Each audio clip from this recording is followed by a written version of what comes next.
Bonsoir à tous et à toutes. Alors oui, je représente l'association InfoGM ce soir en tant que chargé de communication dans cette association-là. InfoGM, qu'est-ce que c'est? En fait, on est un média associatif créé en 99 au moment où naissait le débat OGM en France et en Europe plus largement. Et qui répondait à un besoin en fait des structures militantes de terrain pour glaner de l'information en fait sur les OGM et synthétiser l'information scientifique qui est parfois compliquée à assimiler. Donc plusieurs associations, genre Greenpeace, les Faucheurs Volontaires, la Confédération Paysanne, France Nature Environnement, voilà, plusieurs associations se sont groupées pour créer ce média associatif. Qui a des objectifs assez simples et succincts finalement, qui sont très centrés sur synthétiser toute l'information OGM, principalement au niveau français et européen, mais aussi au niveau mondial, puisqu'on est en lien avec beaucoup d'autres structures dans le monde. Pour apporter de l'info donc au mouvement citoyen de résistance et également aussi à pas mal d'élus, que ce soit au niveau européen ou français. Et puis pousser de manière plus générale les pouvoirs publics à plus de transparence et d'information sur les OGM, où finalement l'information est souvent compliquée d'accès et compliquée à comprendre également. Pour cela, il y en a plusieurs outils qui ont été mis en place ces 20 dernières années. Le principal étant le journal trimestriel, voilà, donc, qui fait une vingtaine de pages avec un dossier central tous les 3 mois sur une thématique précise sur les OGM. Donc on a très peu d'abonnés, hein, on est sur quand même un sujet de niche, on a environ 500 abonnés qui sont essentiellement des professionnels de l'agriculture ou des politiques. Ensuite, on a un site internet qui est un peu le site référence en version francophone d'informations sur les OGM, où on publie 2 à 3 brèves par semaine, et où en fait à la sortie de chaque journal on met les articles du précédent journal en accès libre également, puisque le grand principe de l'association, c'est d'être un service au public et de rendre l'information gratuite et accessible à tous. Ensuite, on organise également quelques formations sur demande, et puis une expertise juridique au service des structures militantes. Et alors là, c'est vraiment un travail de fond où on a un journaliste qui épluche méthodiquement tout ce qui sort comme loi au niveau des OGM, au niveau européen et mondial. La structure de l'association, je précise, on est 6 employés, donc il y a 4 journalistes, et puis après il y a deux fonctions support qui sont une comptable et puis moi-même. Dans les journalistes, on a plusieurs champs de compétences. On a quelqu'un qui est vraiment agronome de formation, quelqu'un qui est biologiste, quelqu'un qui est philosophe, et puis quelqu'un qui est juriste du coup. Donc vraiment un champ de compétences assez multiple.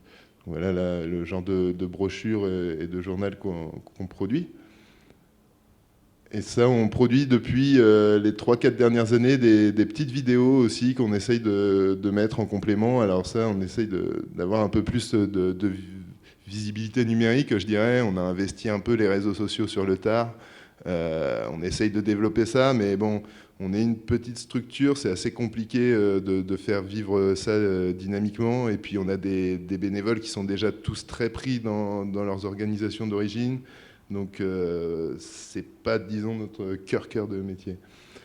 J'avais fait un petit point un peu informatique, numérique, étant donné qu'on est chez Gandhi, qui nous accueille, et qu'en plus, nous, on est dans un chantier de réflexion qui dure depuis plus d'1 an maintenant, où on se rend compte qu'on a pas mal d'outils numériques en interaction avec pas mal de publics différents, puisqu'on a des abonnés au journal, des adhérents à l'association, des clients qui nous achètent juste des journaux ou des livres, voilà, des donateurs ponctuels ou réguliers.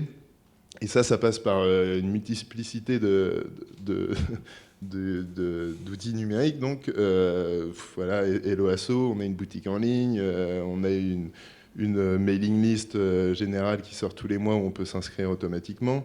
Mais étant donné qu'on a aussi beaucoup de personnes un peu de la vieille garde, de la vieille génération de militants, on a beaucoup de bulletins papier qui arrivent, de chèques. Donc en fait, on a tout à rentrer, pas mal de choses à rentrer manuellement aussi. Donc on essaye de centraliser ça sur Dolibar qui nous sert de base centrale.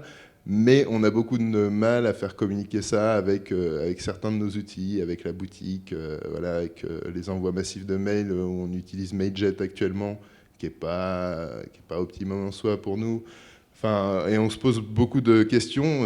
D'ailleurs, je vais vous montrer un truc, ça va peut-être vous faire rire, parce que nous, on galère un peu avec ça, mais on a essayé de résumer. Est-ce que ça va vouloir s'afficher? Non, ça ne va pas vouloir s'afficher. Bon, on a fait un petit schéma de nos outils numériques et c'est vraiment incompréhensible de voir comment ils communiquent entre eux et comment on pourrait optimiser ça, comment les bases de données pourraient se mettre à jour automatiquement et se répondre l'une à l'autre. Donc voilà, on n'est vraiment pas des geeks dans l'équipe et on galère un peu avec ça.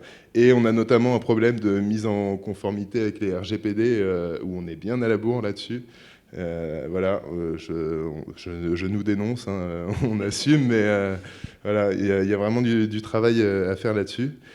La question, qu'est-ce qu'on peut offrir aux autres associations? Je suis bien embêté avec ça parce que nous, à part de l'information purement OGM, alors on a des petits documents très didactiques où on simplifie beaucoup l'information et qui sont très intéressants pour des gens qui viennent de loin, qui sont assez novices dans le domaine. J'en laisserai quelques-uns si vous voulez feuilleter.